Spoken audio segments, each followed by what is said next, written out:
En tout, nous sommes 5 dans le compartiment, qui est équipé d'une radio bruyante impossible à éteindre.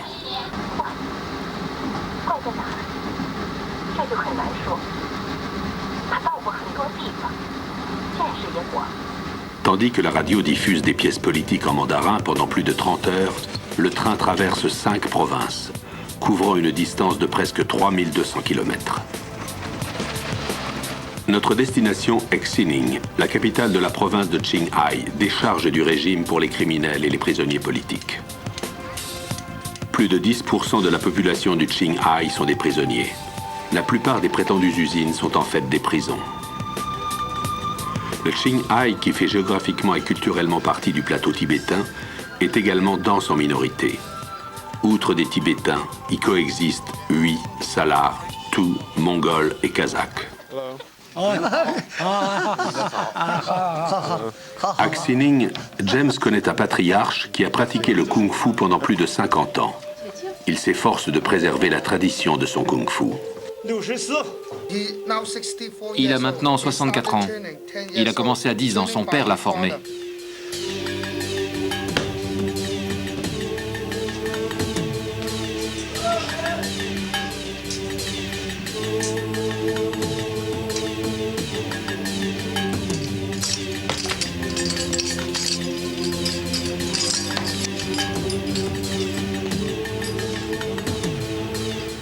Que faisait-il quand il était jeune homme?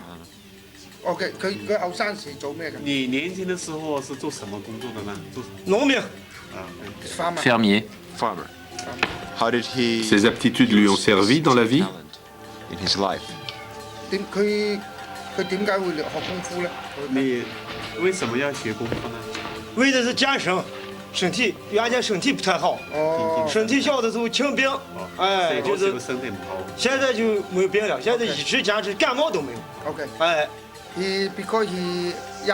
Enfant, il était toujours malade. Mais depuis qu'il s'est mis au kung-fu, à 10 ans, il ne l'a plus jamais été. Pas même un rhume.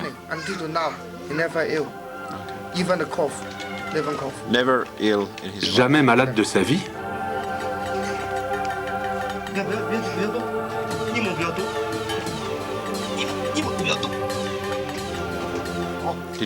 Ça lui est arrivé de devoir se battre?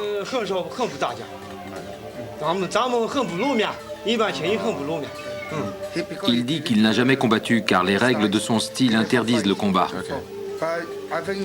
Je pense que ça lui est arrivé. Il ne le dira pas, c'est tout.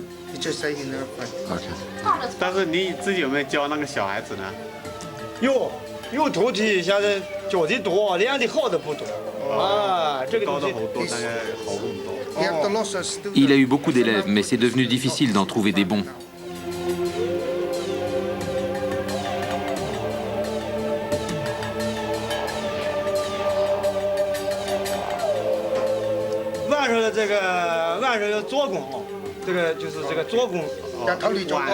Je pratique quotidiennement une méditation en position assise, entre midi et 14 heures.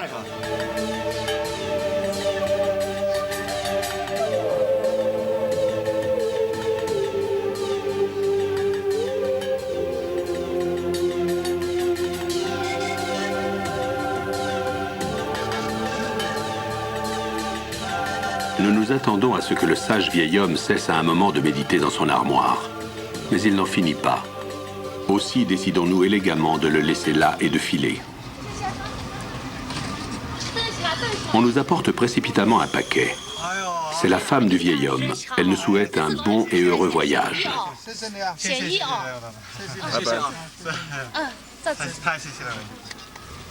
En nous éloignant, nous ouvrons le paquet. Il contient des tranches d'agneau grillé. Peut-être est-ce une tradition régionale de donner à manger aux voyageurs. Mais nous sommes au bord de la gastro et le jetons.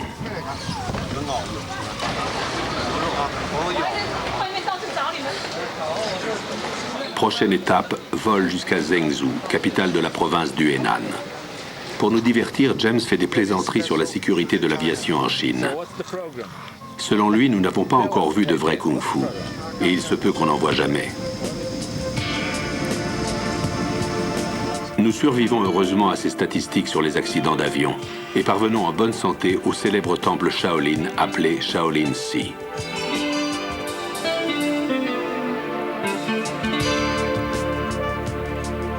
Le monastère Shaolin original a été construit en 495, il y a un millénaire et demi. Les moines Shaolin visent traditionnellement par leurs exercices d'arts martiaux, ainsi que la méditation et la prière, à atteindre la paix intérieure. Ici, Bodhidharma, fondateur du bouddhisme zen, est resté 9 ans immobile face à un mur, en état d'illumination, faisant abstraction de l'idée du monde extérieur.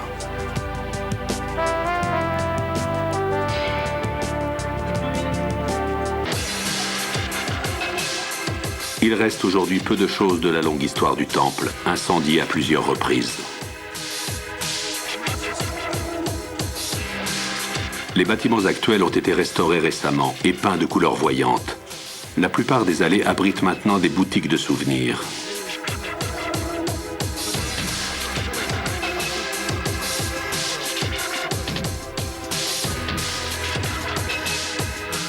La pierre qui porte chance. Si tu la touches, tu auras beaucoup d'argent et de chance.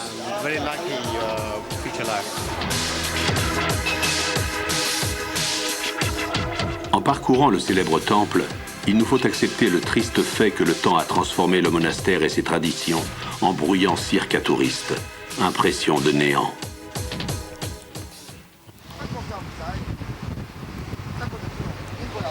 Beaucoup de jeunes Chinois veulent étudier le kung-fu. Il y a plusieurs écoles autour du temple. Combien y a-t-il d'écoles? Une centaine? Elles ne valent rien? Tu peux redire pourquoi? Il y en a de bonnes. Je ne dirais pas qu'elles ne valent rien. Ça va. C'est pas intéressant? Pourquoi ce n'est pas intéressant? Parce qu'il n'y a rien de secret là-dedans. Malgré ses réserves sur ces écoles, James nous emmène à l'école d'arts martiaux Shaolin pour enfants. Des enfants doués en sport viennent de toute la Chine pour faire cette école.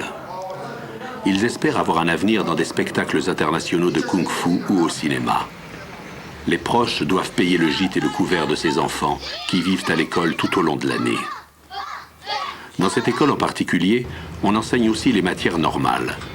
Mais la majeure partie de la journée est dédiée au kung-fu, souvent plus de 5 heures par jour. Nous apprenons par James que le directeur de cette école était un moine Shaolin avant la Seconde Guerre mondiale. Quand il était jeune, il était au temple de Shaolin. Il a commencé à 7 ans, mais il a arrêté à 15 pour l'armée, par décision du gouvernement. Il a dû aller à la guerre.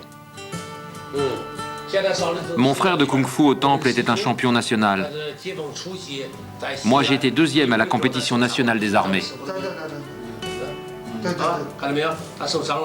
Mon frère de kung-fu, qui maintenant est dans l'armée, a remporté la compétition, mais il s'est blessé et il ne peut plus en faire. Quand j'ai moi aussi participé à cette compétition, en 1965, je me suis blessé au bas du dos. J'ai pris ma retraite et ensuite j'ai encore pratiqué le kung-fu pendant 5 ans.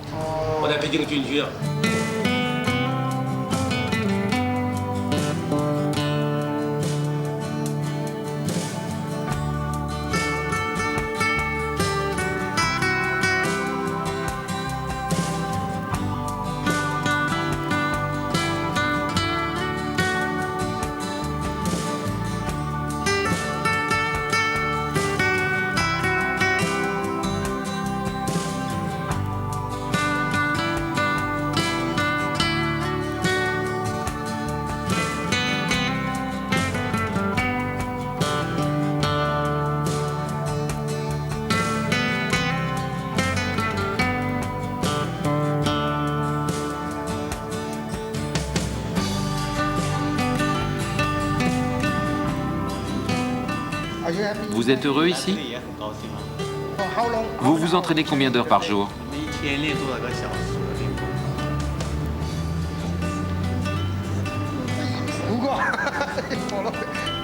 Il s'entraîne 5 heures. Il se lève à 4 heures du matin et commence la journée par méditer en position assise, en lisant les Écritures. À 7 heures, ils prennent leur petit déjeuner. Ensuite, ils ont une cérémonie bouddhiste. L'hiver, ils commencent l'entraînement à 18 heures, l'été à 19 heures. Ils s'entraînent jusqu'à 22 heures, heure à laquelle ils vont se coucher. Le matin, quotidiennement, ils font des échauffements. L'après-midi, ils s'entraînent selon la formule traditionnelle. Et en soirée, ils s'exercent avec des armes. À l'école des arts martiaux, on pratique le kung-fu Shaolin pour renforcer le corps, mais on acquiert aussi une culture.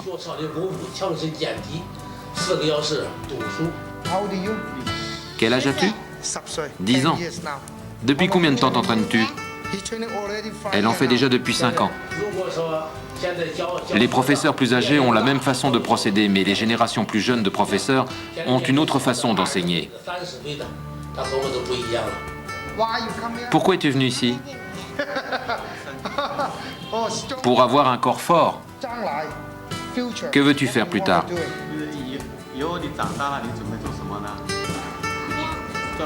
Garde du corps. À ses yeux, celui-ci a quelque chose. Il n'en fait que depuis 6 mois et il est très doué. Il a 5 ans, très futé. Je vois à son punch qu'il est très futé. Regardez ses yeux. Vous voyez ça? Puissance, énergie.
Avez-vous déjà connu un maître de kung-fu avec un pouvoir magique?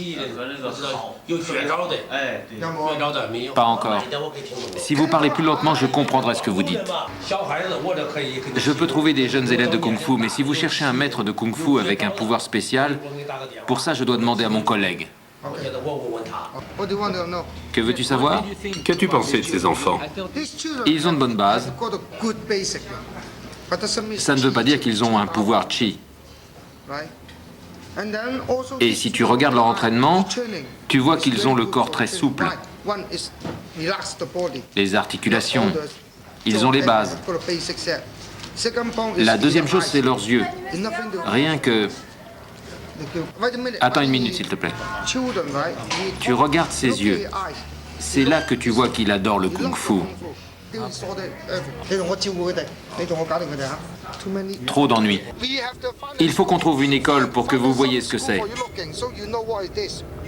Et on ira aussi dans un autre village pour trouver le vrai maître du chi. Un vrai combat? Un vrai combat avec de vrais enfants maîtres de chi. Ça, c'était bidon? Oui, bien vu. Ça se remarquait aux mains. Tu dirais que c'était bidon?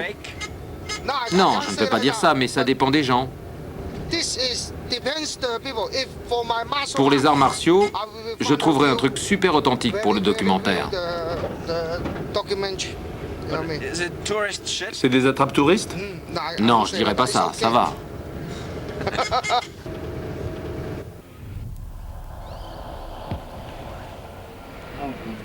Après plusieurs heures de route, nous arrivons à Anyang, notre dernière étape. Il y a ici un maître de kung-fu et ami de James qui a récemment ouvert sa propre école d'arts martiaux.